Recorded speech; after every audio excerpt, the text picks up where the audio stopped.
ನಮಸ್ಕಾರ, ಪ್ರಜಾರಾಜ್ಯ ಕನ್ನಡ ನ್ಯೂಸ್ಗೆ ಸ್ವಾಗತ. ಇದನ್ನ ನೀವು ನಿರ್ಧಾರ ಮಾಡಬೇಕು, ಜನ ಕೇಳಬೇಕ. ಹಳಿ ಪದ್ಧತಿ ಬೇಕೋ ಹೊಸ ಪದ್ಧತಿ ಬೇಕಾದ್ರೆ ಮತ್ತೆ ಜಯಗೌಡ ಪಾಟೀಲ್ ಅವರಿಗೆ ಆಶೀರ್ವಾದ ಮಾಡ್ಬೇಕು. ಇಲ್ಲ ಈಗೆಲ್ಲ ಪ್ರತಿಜ್ಞೆ ಮಾಡ್ತಾರ ಇಲ್ಲ ಕೂಟಿಗೆ ಅದ್ರ ಜೊತೆ ನಾವ್ ಏನೇನ್ ನಷ್ಟ ಮಾಡಿ ಅದನ್ನ ಹೇಳ್ತಾ ಇಲ್ಲ ಅವ್ರ. ಕತ್ತಿಯವ್ರಿಗೆ ಓಟ್ ಹಾಕ್ಬೇಕು, ಕತ್ತಿಯವ್ರಿಗೆ ಓಟ್ ಹಾಕ್ಬೇಕ ಪ್ರತಿಜ್ಞೆ ಮಾಡ್ತಿದಾರ. ಏನ ಈಗ ನಾಯಕರು ಹೇಳ್ದಂಗ ಶಂಕೇಶ್ವರ ಶುಗರ್ ಫ್ಯಾಕ್ಟರಿ ಏನಾಯ್ತು, ಸಹಕಾರಿ ಸಂಘ, ವಿದ್ಯುತ್ ಏನಾಯ್ತು, ಹಲವಾರು ಸಂಸ್ಥೆಗಳನ್ನು ನಡೆಸ್ತಾರ, ಪತ್ತೆಗಳನ್ನು ನಡೆಸ್ತಾರ. ಬರುವಂತ ಹುಕ್ಕೇರಿ ಗ್ರಾಮೀಣ ವಿದ್ಯುತ್ ಸಹಕಾರಿ ಸಂಘದ ಚುನಾವಣೆ ನಿಮಿತ್ತ ಇವತ್ತು ತಮ್ಮ ಗ್ರಾಮಕ್ಕೆ ಬರಬೇಕು, ನಿಮ್ಮನ್ನೆಲ್ಲ ಭೇಟಿ ಮಾಡಬೇಕು. ಅಪ್ಪನಗೌಡ ಪಾಟೀಲರ ಪ್ಯಾನಲ್ಗೆ ನಿಮ್ಮೆಲ್ಲ ಸಹಕಾರ ಬೇಕಂತ ವಿನಂತಿ ಮಾಡಿಕೊಳ್ಳಿಕ್ಕೆ ಬಂದಿದ್ದೇವೆ.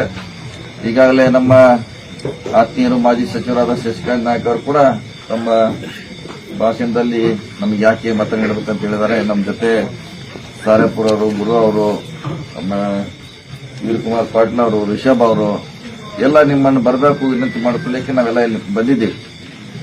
ಈಗಾಗಲೇ ನೀವು ನಾವಿನ ಭಾಷಣ ಮುಖಾಂತರ ಹೇಳ್ಬೇಕಾಗಿಲ್ಲ. ನಿಮಗೆ ಪ್ರತಿ ದಿವಸ ಹತ್ರ ಅನುಭವ ಇದೆ. ನಿಮಗೆ ಇಲ್ಲಿಂದ ಬಾಗೇವಾಡಿಗೆ ಹೋಗ್ಬೇಕು, ಜೀಪ್ ತಗೊಂಡು ಹೋಗ್ಬೇಕು. ನೀವೆಲ್ಲ ಮತ್ತೊಂದು 4 ಮಂದಿನ ಬಿಟ್ರೆ ಮುಂದಿನ ಸಲ ಅವರು ಬರ್ಬೇಕಂತ ಕ್ಯೂ ಹಚ್ಬೇಕು.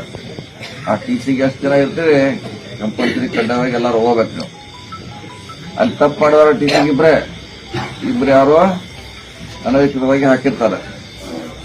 ಅವ್ರಿಗೋಸ್ಕರ 20 ಜನಕ್ಕೆ ಪನಿಷ್ಮೆಂಟ್ ಆಗಿದ್ದು ನಾವು ನೋಡಿದ್ವಿ. ನಮ್ಮ ನಾಯಕರು ಹೇಳಿದ್ರ ನಮ್ಮ ಸರಿಯಾದ ಟೈಮ್ನಾಗ ಟಿಸಿ ಬರ್ದೇ ಹೋದ್ರೆ ನಮಗೆ ರೈತರಿಗೆ ಬಹಳಷ್ಟು ಅನಾನುಕೂಲ ಆಗ್ತೈತಿ, ನಷ್ಟ ಆಗ್ತೈತಿ ಅಂತ ಹೇಳಿದ್ರು ಅವ್ರು.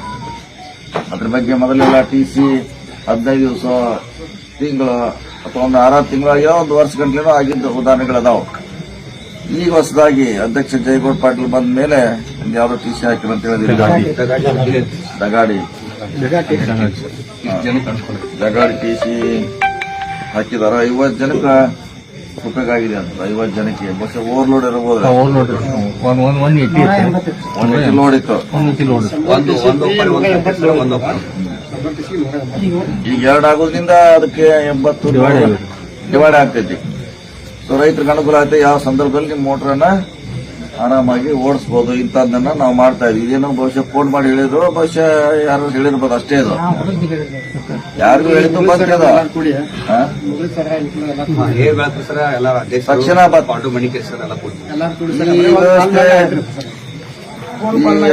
ಈ ವ್ಯವಸ್ಥೆ ಮುಂದುವರಿಬೇಕು, ಮತ್ತೆ ಹಳೆ ವ್ಯವಸ್ಥೆ ಬೇಕಂತ ಈಗ ನೀವು ನಿರ್ಧಾರ ಮಾಡ್ಬೇಕು. ಯಾವ್ದು ಬೇಕಾ? ಹಳೆದು ಅದೇ ಇದನ್ನ ನೀವು ನಿರ್ಧಾರ ಮಾಡ್ಬೇಕು, ಜನ ಕೇಳಬೇಕ. ಹಳಿ ಪದ್ಧತಿ ಬೇಕೋ ಹೊಸ ಪದ್ಧತಿ ಬೇಕಾದ್ರೆ ಮತ್ತೆ ಜಯಗೌಡ ಪಾಟೀಲ್ ಅವರಿಗೆ ಆಶೀರ್ವಾದ ಮಾಡ್ಬೇಕು. ಇಲ್ಲ ಈಗೆಲ್ಲ ಪ್ರತಿಜ್ಞೆ ಮಾಡ್ತಾರ ಇಲ್ಲ ಕೂಟಿಗೆ ಅದ್ರ ಜೊತೆ ನಾವ್ ಏನೇನ್ ನಷ್ಟ ಮಾಡಿ ಅದನ್ನ ಹೇಳ್ತಾ ಇಲ್ಲ ಅವ್ರ. ಕತ್ತಿಯವ್ರಿಗೆ ಓಟ್ ಹಾಕ್ಬೇಕು, ಕತ್ತಿಯವ್ರಿಗೆ ಓಟ್ ಹಾಕ್ಬೇಕ ಪ್ರತಿಜ್ಞೆ ಮಾಡ್ತಿದಾರಂತ. ಏನ ಈಗ ನಾಯಕರು ಹೇಳ್ದಂಗ ಶಂಕೇಶ್ವರ ಶುಗರ್ ಫ್ಯಾಕ್ಟರಿ ಏನಾಯ್ತು, ಸಹಕಾರಿ ಸಂಘ, ವಿದ್ಯುತ್ ಏನಾಯ್ತು, ಹಲವಾರು ಸಂಸ್ಥೆಗಳನ್ನು ನಡೆಸ್ತಾರ, ಪತ್ತೆಗಳನ್ನು ನಡೆಸ್ತಾರ. ಪತ್ತು ಹಳಿದ ಹೊಸದಂತ ಬಡ್ಡಿ ತಗೋತಾರ. ಎಲ್ಲ ನಿಮ್ಗೆಲ್ಲ ಅನುಭವ ಆಗ್ಯಾವ. ಇದನ್ನೆಲ್ಲ ಒಂದ್ಸಾರಿ ಮುಗಿಸ್ಬೇಕಾಯ್ತು. ಇದಕ್ಕೆ ಅಂಚೆ ಆಡಬೇಕಾಗಿದೆ. ಅಂಚೆ ಆಡ್ಬೇಕಾದ್ರೆ ನೀವೆಲ್ಲ ಯುವಕರು ಇದ್ರಿ, ಹಿರಿಯರು ಇದಾರ, ಎಲ್ಲರೂ ಇದ್ರಿ ಇಲ್ಲಿ. ಅದಕ್ಕೆ ಅವ್ರು ಬಂದು ಏನ್ ಭಾಷಣ ಮಾಡ್ತಾರೆ, ಏನ್ ಹಾಡ್ತಾರೆ ನಮ್ಗೆ ಗೊತ್ತಿಲ್ಲ. ಅದಕ್ಕೆ ನೀವು ಯಾರು ಕೂಡ ಮರಳಾಗಬಾರ್ದು. ಅಷ್ಟೇ ವಿನಂತಿ ಮಾಡ್ಕೊಳ್ಳಿಕ್ ಬಂದಿದ್ದೇವೆ. ಹೊಸ ಅಪ್ಪನಗೌಡ ಪಾಟೀಲ್ ಅವರ ಇಲ್ಲಿದಾರ. ಅವ್ರ ಮರಿ ಮೊಮ್ಮಗ ಏನೋ ಅವರು ತಂಗಿ ಚಿಕ್ಕ ಮಗ ಹೇಳಿದ್ರು. ಇವರೆಲ್ಲ ಬಹಳ ಕನಸು ಕಂಡಿದ್ರು. ಅವ್ರು ಹಿಂಗಾಗಬೇಕು ಹಂಗಾಗಬೇಕಂತ ಕನಸು ಕಂಡಿದ್ದಾರೆ. ಇವತ್ತದು ಯಾವುದು ಕೂಡ ಲೆಕ್ಕಕ್ಕಿಲ್ಲ. ಬರೇ ಅದರಿಂದ ಲಾಭ ಪಡೆದು ಒಂದೇ ಅವರ ಕನಸಾಗಿದೆ. ಇದನ್ನೆಲ್ಲ ನಾವು ಅಂಚೆ ಆಡಬೇಕಾಗಿದೆ. ಬರುವಂತ 28ಕ್ಕೆ ಚುನಾವಣೆ ನಡೀತಾ ಇದೆ. ಸುಮಾರು ನೀವೆಲ್ಲ ಹೆಚ್ಚು ಕಮ್ಮಿ ಈಗ ನಿರ್ಧಾರ ಮಾಡಿದ್ರಿ. ಈ ನಿರ್ಧಾರ ಕೊನೆಯವರೆಗೆ ಗಟ್ಟಿಯಾಗಿರ್ಬೇಕು. ಗಟ್ಟಿಯಾಗಿ ನಮ್ಮ ಪ್ಯಾನಲ್ಗೆ ತಾವೆಲ್ಲ ಆಶೀರ್ವಾದ ಮಾಡಬೇಕು.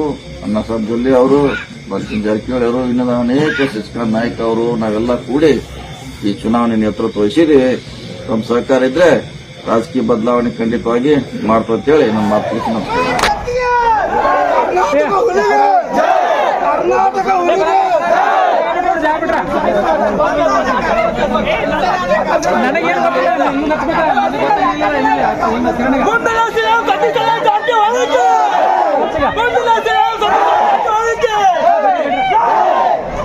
ಸತೀಶ್ ಅಣ್ಣ ಜಾರಕಿಹೊಳಿಗೆ ಕರ್ನಾಟಕ ಹುಲಿಗೆ, ಸತೀಶ್ ಅಣ್ಣ ಜಾರಕಿಹೊಳಿಗೆ ಕರ್ನಾಟಕದ ಹುಲಿಗೆ, ಮುಂದಿನ ಸಿಎಂ ಸತೀಶ್ ಅಣ್ಣ ಜಾರಕಿಹೊಳಿಗೆ, ಮುಂದಿನ ಸಿಎಂ ಸತೀಶ್ ಅಣ್ಣ ಜಾರಕಿಹೊಳಿಗೆ, ಸತೀಶ್ ಅಣ್ಣ